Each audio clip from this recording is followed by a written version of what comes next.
है उसका सच में यदि देखा जाए तो क्षमापना से दूर दूर तक कोई संबंध नहीं है। जैसे आप बोलते हैं तूने गलती करी, जा मैं तुझे माफ करता हूं। अब इस वाक्य की तरफ आप देखें, आप क्या कर रहे हैं? उसको पहले अपराधी घोषित कर रहे हैं, तूने गलती करी। अब किसी को अपराधी घोषित करना, ये क्षमा करना कैसे हो सकता है?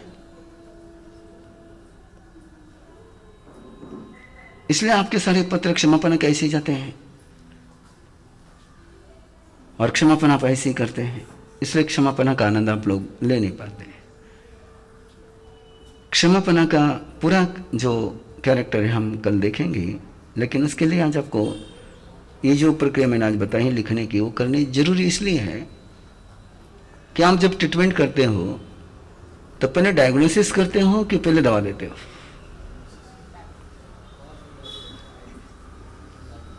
और विदाउट डायग्नोसिस ट्रीटमेंट देते हो। सर्जरी करनी हो और कोई ब्रेन सर्जरी करनी हो तो कितना माइक्रो पॉइंट देखते हैं आप, डेसी सेंटीमीटर का भी डिफरेंट नहीं होने देते कि जहां वो गांठ है वही से निकालनी है, उसके आसपास में कुछ भी नहीं होना चाहिए। जब तक आप उस पॉइंट को खोजोगे नहीं तब तक वहां की सर्जरी पॉसिबल नहीं है। ये हम लोग जो बोलते हैं कि हमारा कौन कोई गलती हुई, ईश्वर तुम्हें माफ कर दे, नहीं होता है ऐसा। ऐसा थोड़ा कह सकते हैं आप कि मैं चाकू चला रहा हूं, जहां कोई गड़बड़ है वो सारी निकल जाए इससे। ऐसी सर्जरी होगी क्या कि सर्जरी करने के पहले आपको पॉइंट बिल्कुल मार्क करना होगा? तो वैसे ये सारी जो ब्लॉकेज है, ये जो सारे प्रॉब्लम है, इनको पहले आपको सर्च करना चाहिए और सर्च करने के बाद ही आप उसको इरेज कर सकते हो। बिना सर्च करे इरेज करना संभव नहीं है। इसलिए लिखना जरूरी है। केवल मेंटली वर्क मत करना है। मेंटली वर्क करोगे तो प्रिंट मेंटली बहुत स्ट्रांग होता जाएगा। उसको पेपर पर उतार लोगे तो शायद मेंटल से निकल जाएगा, और विदाउट पेपर वर्क करते रहोगे तो वो पेपर और ज़्यादा मजबूत अंदर में हो जाएगा। इसलिए इसको बिल्कुल आपको भले कागज पेन लेकर बैठने की आदत नहीं हो तो भी बैठना है, और कोई पढ़े नहीं पढ़े आप पढ़ सको इतना ही पर्याप्त है। ये भी नहीं कहता मैं आपको, बाद में आप भी नहीं पढ़ सको तो भी चलेगा, लेकिन एक बार उसको, और दोनों ही लिखना है आपको, एक नहीं लिखना है। जो दुख मिला है वो भी लिखना है, जो दुख दिया है वो भी लिखना है। दिया हुआ दुख याद आता है नहीं आता है? एक पल के लिए आंख बंद करके देखो वाला, जो जो दुख अपने पार्टनर को दिया वो याद आता है नहीं आता है? आता है। और उसका सबसे तगड़ा कारण है कि दुनिया को आप अनजाने में दुख दे सकते हो, लेकिन पार्टनर को जब भी दुख देते हो आप जानबूझ के देते हो। मैं रुका हूं इसलिए कि आपकी तरफ से कोई आर्गुमेंट आ जाए। आप दूसरे के साथ कभी भी दुर्व्यवहार अनजाने में कर सकते हो, लेकिन पार्टनर के साथ जब भी आपने दुर्व्यवहार किया है वो बिल्कुल जानबूझ करके किया है। कैरेक्टर सिंगल ही होता है, कैरेक्टर सिंगल ही होता है, और उसका बिल्कुल जो उसके पीछे जो रीजन है वो बिल्कुल क्लियर है कि आपके पार्टनर के साथ आपके बहुत क्लोज रिलेशन है। इसलिए उसके साथ जो भी व्यवहार होता है वो आपके रिलेशन कैरेक्टर के अनुसार होता है। दूसरे के साथ जो आपकी रिलेशनशिप होती है वो टेम्पररी होती है। तो टेम्पररी में कोई बात अकस्मात हो सकती है, लेकिन जो परमानेंट है उसमें अकस्मात नहीं होता है। आपको अकस्मात लगता भी होगा तो भी अकस्मात नहीं होता है। बहुत गहराई में उसके पीछे कहीं ना कहीं रहता है। विथ ईगो क्लोज रिलेशनशिप हो सकती है क्या? आप ईगो भी रखना चाहते हैं और क्लोज रिलेशनशिप भी रखना चाहते हैं, हाउ पॉसिबल? देखिए, बच्चा गुस्सा करने के बाद कब डरता है? मुझे यहाँ पेरेंटिंग शिविर नहीं लेना है ना? बाहर वाले जब गुस्सा करते हैं उस समय बच्चा या तो प्रतिक्रिया करता है या भाग जाता है। जब माँ गुस्सा करती है तब उसको शौक लगता है। बाहर वाले गुस्सा करते उस समय शौक नहीं लगता, उसको हर्ट होता है लेकिन शौक नहीं लगता है। इसलिए आराम से ऑब्जर्व कर लेना। माँ जब मारने के लिए हाथ उठाती है तब बच्चे की आंखें पहले बड़ी होती है, वो डायरेक्ट रोना शुरू नहीं करता है। लेकिन मास्टर मारती है उसको तब बच्चे की आंखें बड़ी नहीं होती है। बाहर का व्यक्ति मारता है तब उसकी आंखें बड़ी नहीं होती है, उसको कोई शौक नहीं लगता उस समय।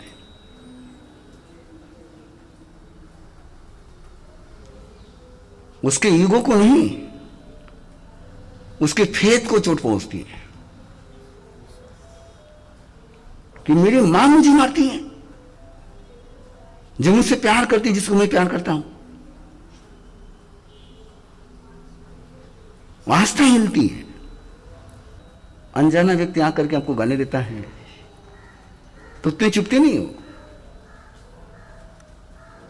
लेकिन पार्टनर आपको गाली दे दे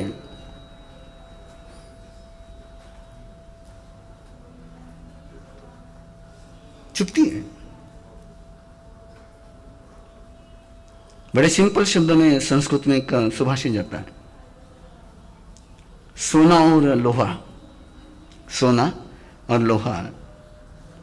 अब सोने को भी पीटा जाता है और लोहे को भी पीटा जाता है। तो सोने को पीटते समय आवाज नहीं आती उतनी, और लोहे को पीटते तब आवाज आती है। तो सोने ने एक बार लोहे से कहा कि अरे तू इतना आवाज क्यों करता है? बोले पीटा जा रहा हूं। बोले मैं भी तो पीटा जाता हूं, मैं भी ठोका जाता हूं। तो लोहे ने जवाब दिया, तुझे ठोकने वाला पराया है, मुझे ठोकने वाला सगा है।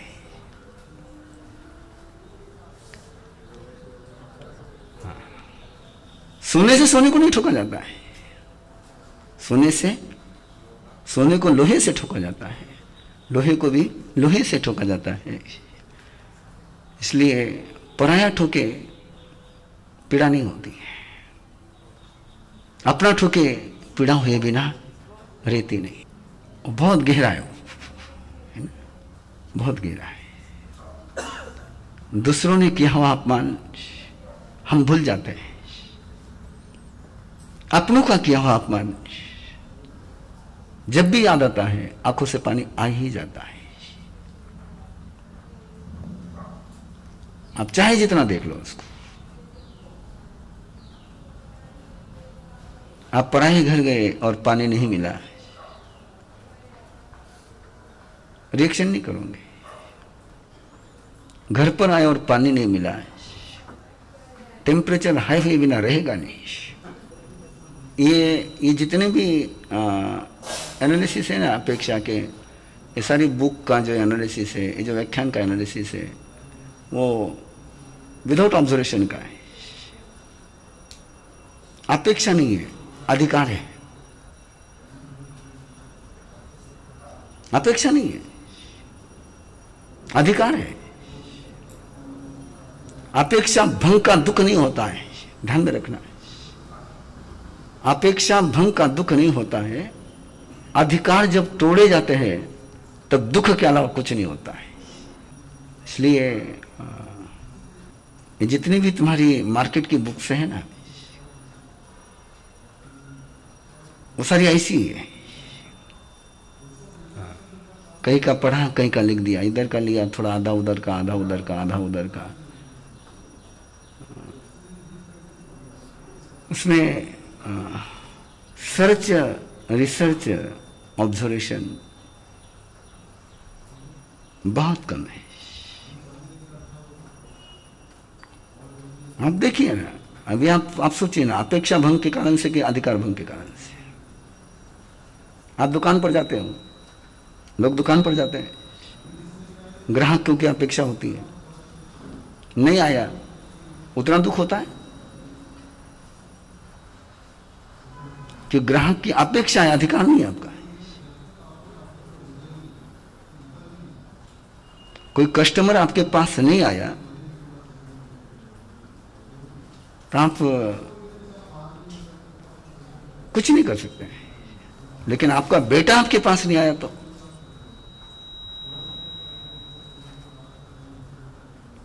कस्टमर से अपेक्षा है और बेटे से अधिकार है। इसलिए अपेक्षाओं से दुख होता है, ये बहुत बड़ा झूठ है। हाँ, दुख का मूल कारण जो है वो अधिकार की भावना है, अधिकार की भावना है। पराया व्यक्ति आपकी बात नहीं माने वो दुख होता है, आपका व्यक्ति आपकी बात नहीं माने तो कारण ये अपेक्षा और अधिकार में जो अंतर है उसको क्लियर कर लो। भाजी बाजार में तो सारा चल जाता है, 50 ग्राम इधर के 50 ग्राम उधर, है ना। साइंस में नहीं चलता है ना, चलता है नहीं चलता है। तो यहां मैं साइंस फील्ड वालों के साथ बैठा हूं, इसलिए एक्यूरेसी बहुत जरूरी है। ध्यान में आ गई प्रक्रिया,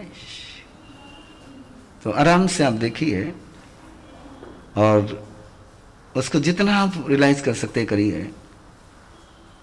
दूसरों को दुख अपने अनजाने में दिया होगा, लेकिन अपने पार्टनर को दुख आपने कभी अनजाने में नहीं दिया है। इस मेरे वाक्य पर मैं हमेशा पक्का हूं। ध्यान में आ रही बात नहीं आ रही? पेरेंटिंग शिविर में देते हैं उसका उदाहरण, बच्चा गिरता है, उठ करके देखता है मम्मी है क्या, मम्मी नहीं है तो खेलने को लग जाता है, और 1-1.5 घंटे के बाद मम्मी आती है और रोना शुरू हो जाता है। मम्मी उसको पूछती क्या हो गया, मैं उस समय गिरा था। अब दर्द कब हो रहा है? गिरा तब हो रहा है कि मम्मी आई तब हो रहा है।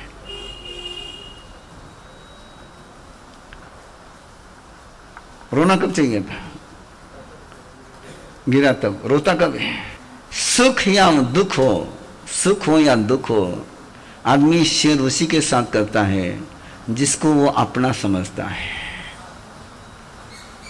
बिना अपनेपन के ना सुख शेयर होता है ना दुख शेयर होता है। अपना आदमी सामने न हो तो रोने का भी मन नहीं होता है और खुशी मनाने का भी मन नहीं होता है। इसलिए जब भी आपको सफलता मिलती है, आपकी आंखें अपनों को खोजती हैं। हाँ, हजारों के भीड़ में भी वो चमकती हुई आंखें अपन खोजते हैं। ये सारे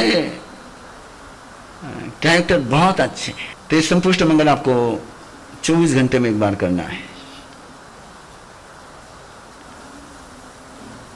आपकी इच्छा हो तब भी करना है, इच्छा नहीं हो तब भी करना है। एक दूसरे का चेहरा देखने की इच्छा नहीं हो तब भी करना है। हाँ, गला देख लेना ऐसे मैंने कहा चेहरा देख लेना।